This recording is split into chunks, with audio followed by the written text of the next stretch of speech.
Hey guys, so this is part 2 of the video series I'm putting together showing you how to assemble the front suspension kit that I'm offering for the 1/28th scale associated RC cars like the RC28, RC28T, the SC28, etc. So you can see an example here. I showed this car in the video in a video earlier, showing the new suspension and talking about how it works. I've been working on this project for a while, as some of you may know who've seen my videos before. Anyway, I finally got around to finishing it up, and so now you can actually get this kit on Shapeways and put it together. So again, this is just the second of what'll be 3 total instructional videos showing you how to put this thing together. So on the last video, I showed you how to take the parts. This is what you're replacing, the stock front suspension. So on the last video, I showed you how to take the parts that come on basically like a parts tree from Shapeways and separate those off the parts tree carefully, and then go ahead and ream all the holes and what size drills to use for the holes. So that video, I've made the video. I haven't actually posted it yet, but it'll be up soon, and then this one will shortly follow. So anyway, in this video, I'm going to show you how you actually assemble this into basically the front suspension unit. And then on the third video, I'll show how to take the stock front suspension off the car and the steering and the parts that you need to reuse off this, and then put them on the new one that I'll show you how to assemble here. So why don't we go ahead and get started. So the first thing to do is to assemble the lower A-arms with the bottoms of the shocks. And so the reason you do that first, even though it may sound like kind of an odd step, you'd think you'd probably go ahead and put those on the bulkhead first, the arms. But the bottoms of the shocks actually need a really small collar to sort of fill the gap in this hole that's left by the small screws that we use. So we're using aught 80 screws, which are pretty small in diameter, and the hole that's in the bottom of these shocks is a bit larger. So what we do is we actually use a very small little metal collar, you can see it here, to kind of fill the gap between the screw and then the diameter of the hole here. So basically what we're going to do is we're going to take the arm and we're going to take the bottom of the shock, again that's the part that has the rod sticking out of it, and we're going to carefully stick this little collar into the bottom of the shock and insert it from one side or the other. Okay, and then carefully hold this so that that little collar doesn't fall out. And then basically what you're going to do is you're just going to drop it down into the slot of the shock with the little collar on it. So if you look really carefully here, you may be able to tell that you can see the holes lining up there, and you probably can't tell, but the little collar is in there as well. So what you're going to do now is you're going to take a 5/16 Allen screw, and again I should have mentioned earlier that I'm going to make a hardware kit available for these that's going to have all the screws in it. These little collars that I'm talking about, it's going to have those in there as well. I machined those. So I'll offer this little kit with all the hardware you need to do this. Not sure what the price is yet, but I'll make it cheap for you guys.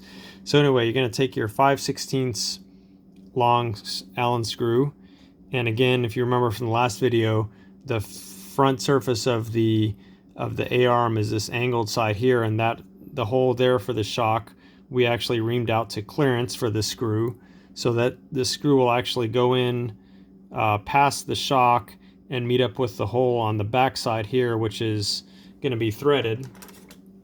So now if you take your driver, again for this, I should have mentioned this earlier, you're going to need a 50 thousandths driver to operate all these little screws.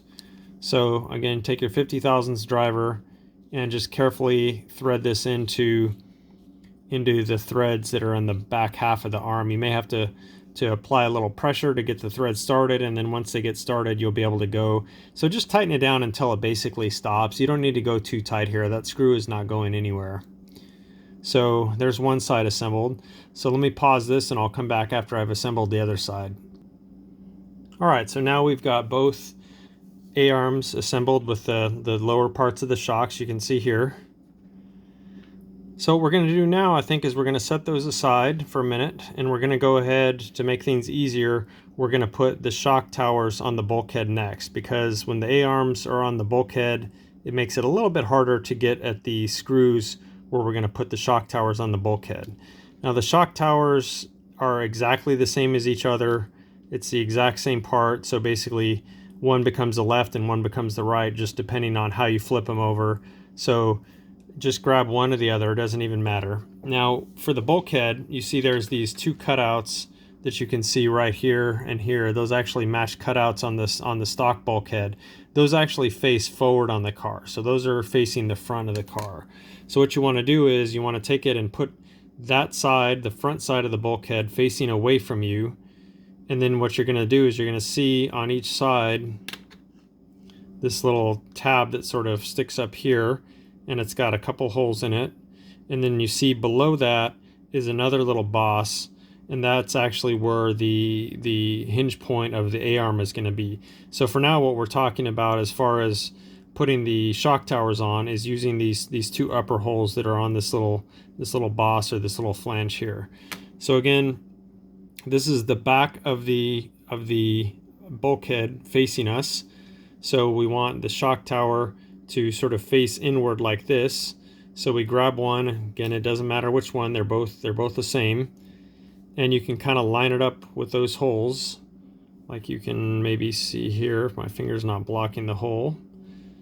And it should be pretty obvious. There's a lower hole and an upper hole on both. And then you're going to take a 3/16 inch screw, and you're going to slip it into, probably the bottom hole is easiest, and actually you can slip it into the shock tower away from the bulkhead. It's probably easier. And then kind of line it up like this, try and hold it in place, and then with your other hand take the driver and just go ahead and get that started in that lower hole. It may take a little bit of pressure to get the thread started, but then once you do, it'll go in pretty nice. So there you go. You can leave the bottom one a little bit loose because it's going to help you line the top one up. So again, you're going to take another 5/16 long, 3/16 inch long screw, and you're going to start it in the top one. And again, take your driver, and you can kind of feel when the hole lines up with the hole on the bulkhead. Again, you're probably going to have to apply a little pressure to get some thread started, and once it does, you'll feel it. And so at this point, you can just go ahead and snug those down, both top and bottom, like that. And so when you're done, it should look like this. So there you go. Okay, so let me do the other side, and then I'll be right back. All right, so now we've got both shock towers mounted on the bulkhead, like you see here, and then earlier we mounted the lower shock pieces onto both A-arms. So what we're going to do now is we're actually going to put the A-arms onto the bulkhead. So again, front of the bulkhead is the one with this two cutouts like you see here. And remember, the fronts of the arms are the angled side. So if you look at this arm here, for example, you can tell this is the top of the arm that has the this steering holder here that sort of sticks up. And so the angled side goes forward, so that means this is the right-hand side. So again, if we've got the bulkhead facing this way, this one is going to go on this side here. So now what you want to do is you want to take a 7/16 inch long screw, and if you haven't done it already, probably what you should do here is you should go ahead and thread the front hole on the A-arm before you go ahead and try and assemble it. And so the way this works is that the screw is captured is the threads are actually engaged on the front of the arm here, and then on the back it's clearance for this screw. So basically what that allows us to do is you to bring the screw in all the way and tighten it down so the head is against the front of the arm here without pulling in the back. If we had the back also threaded, or if we only had the back threaded, it could kind of pinch this distance down here and make it tight on the bulkhead. So the trick is to have only the front of it threaded. So on the other video, I had you basically do a tap size drill on this side and a clearance size on the back. So you probably want to go ahead and pre-thread this because it's going to make your life easier going forward. So basically what you can do is just try and line this up as best you can and apply a slight bit of pressure. You may have to stabilize the screw a little bit while you're getting the thread started. And once you get it going, it'll kind of go itself. And so what you want to do is you want to screw it in until you see maybe like a thread or two sticking out. Like hopefully you can see here, I've got about a thread or two sticking out. And what that's going to do is that's actually going to make it easier to get on the bulkhead and get those threads to line up with the hole on the bulkhead that this thing hinges on. So basically I'm going to do that right here. And again, this is the right arm. So we're going to line it up like that, and you can see it almost snaps on there because I've got a little bit of thread sticking out. And at that point, just kind of hold it together and then start advancing the screw into there. And again, the only place that anything is threaded here is on the front of the A-arm. So you shouldn't really have any more resistance as you're screwing this in. You're just basically continuing to go through the threads that you've already formed on the front here. So once you snug that down there, you can verify that the arm moves freely, and then you're free to move on to the other side. So let me do that and then I'll be right back. Alright, so now we've got the bulkhead assembled with both A-arms, and again earlier we put the shock towers on and we put the lower parts of the shocks on. So the next step that we want to do is we want to go ahead and put these collars on the shocks. So the springs that come with these cars, again, they're designed for the back of the car. We're using them on the front. I found the strength of these springs to be a little bit low, but just adding a collar to the shock to add a little pre-tension on the spring really helps out and makes the spring rate feel about right. So what we want to do is we want to take a 532 screw, and you want to find which end of this thing had the clearance hole. So this is not going in this hole, so I think this is probably the hole that's going to be threaded. So just flip it over and it should slide in that hole. And there we go. And then put a little pressure against that with your finger and get the thread started. And don't tighten it down all the way because you're going to slip it on the shock next. So then go ahead and take that and slide it onto the shock body like you see there. And then snug that down a little bit. And there you go. Okay. So now we're going to do the same thing to the other side, but what I like to do is I want one of these to be facing outside the car on one side and the other one to be facing outside the car on the other side. So what I'm going to do with the other one is I'm going to make sure that it's facing in the opposite direction. So again, find which hole is clearance and which hole is threaded.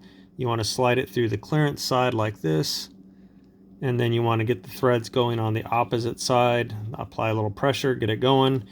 And now on this shock body, again, this is going to go on this side of the car relative to that one. So I want the collar facing this way with the screw head that'll end up on the outside of the car, and then that's compared to the top of the shock that's the boss where the hole is. You want that lined up. So go ahead and tighten that down. And if these aren't really lined up the way you want, you can loosen the screw if you need to, or just twist on them a little bit. They're pretty easy to move. Okay, so now we've got both of those assembled. It's time to start adding some hardware to this tops of the shock tower to actually attach these, and then at the same time put on the springs. So what we're going to do is we're going to take on each side a 5/16 inch screw. It's going to be inserted from the back of the bulkhead. So again, that's the side opposite these cutouts. Okay, and then next we're going to put on a washer, small flat washer, just to create a little extra space in there. Okay, like that. And then we're going to put a nut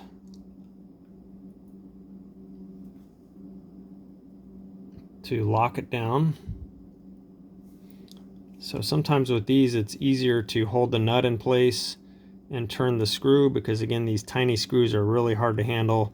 So if you can kind of get it in the right place and then turn the screw head, usually you can kind of get it started that way.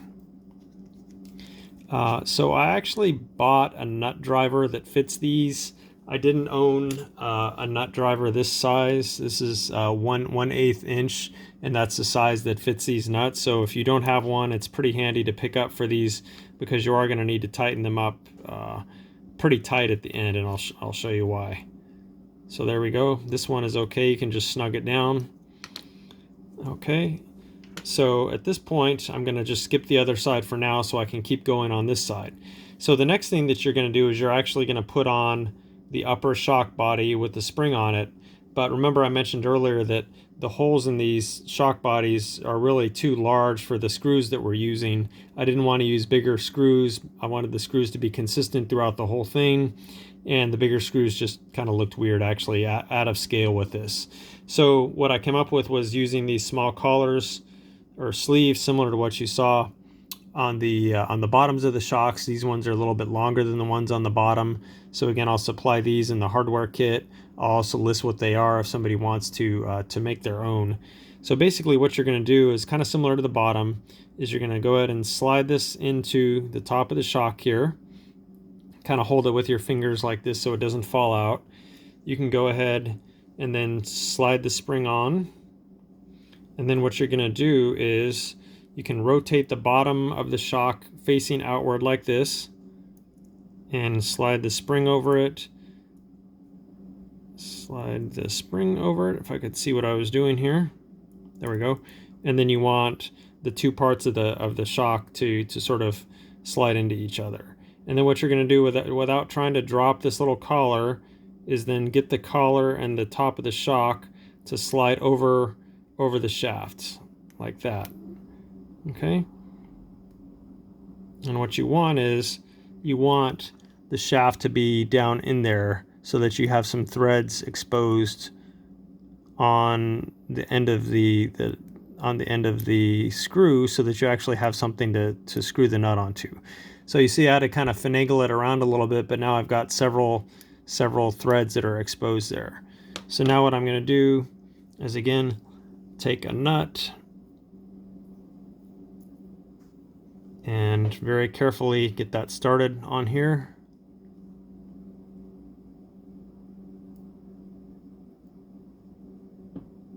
And so I got that started, lucked out, got it started pretty easily.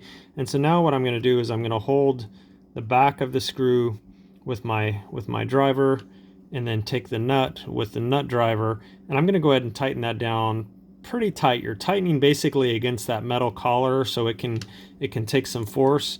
But the nice thing is with that metal collar in there is that the shock can still sort of move around somewhat on there, but it doesn't really have any slop in the up and down direction. So now you can see that this side is complete. So let me do the other side real quick and then we'll finish this up. So there we have it. Those were the last steps there, putting the two shocks on. Again, you can check everything. Everything should operate freely at this point. So in the next video, what I'll show you guys is how to actually take your car, take the old bulkhead off, again, which looks like this, strip all the parts off it that you're going to reuse, which are mainly the steering knuckles and the steering linkage and so on. Put those on the new front suspension, and then go ahead and put that on the car. That'll be the next step. So unfortunately, one slight kink has happened here. I actually ordered some spare associated shocks because I want to put a few of these together for some of my RC28 cars. And what I noticed the shocks came in today is that they've actually changed the shocks. So if you look at these on the top, they used to have a hole through them, and now they have basically like a ball cup on the top and the bottom of these shocks here. So the one I'm holding here is the bottom. You can see it's got a ball on it, like a ball cup. And then likewise, the top of the shock also has a ball cup on it. So again, this was actually designed to use the older style shocks, or I'm assuming it's the older style shocks, and that have holes all the way through them. So what you can do is you can take this style here, and it takes a little bit of elbow grease. It's not too much work, but you can modify them to look more like the current one. So this is actually the other pair of these shocks that I've modified with through holes in them, and I've sort of took a Dremel tool and thinned these cups out a little bit. So like you can see here, for example, this is the modified bottom here, and this is the unmodified bottom. So I basically took a Dremel tool and kind of got rid of the back half, the closed half of that cup, and then I just drilled the hole all the way through. So this will work fine. Again, it's a little bit of extra work, and I can make a video if you guys need to see how to do this. And then the collars that'll be used will be a little bit thicker in wall thickness so that they can fill this, because this actually ends up being a larger diameter hole than the older style shocks once you go in and you sand or grind this thing down a little bit. So I can make another video showing you guys how to do that, because I believe that this is probably all the style shocks that they would ship now if you were to buy those, and these just won't fit on this front suspension the way it is now. You know, I think what I'm going to do is I'm going to go ahead, I've been kind of avoiding this, but I think I'll probably just design my own shocks that'll basically, you know, look just like these associated ones, but they'll have the correct eyes on the top and the bottom that'll work with my kit here. And then as far as the springs, I'll find a source for springs, and then what I'll probably do is I'll just include the springs in like this hardware kit eventually, and then my shock set that'll, again, you know, kind of look like the older version of these will just be something that you can get on Shapeways.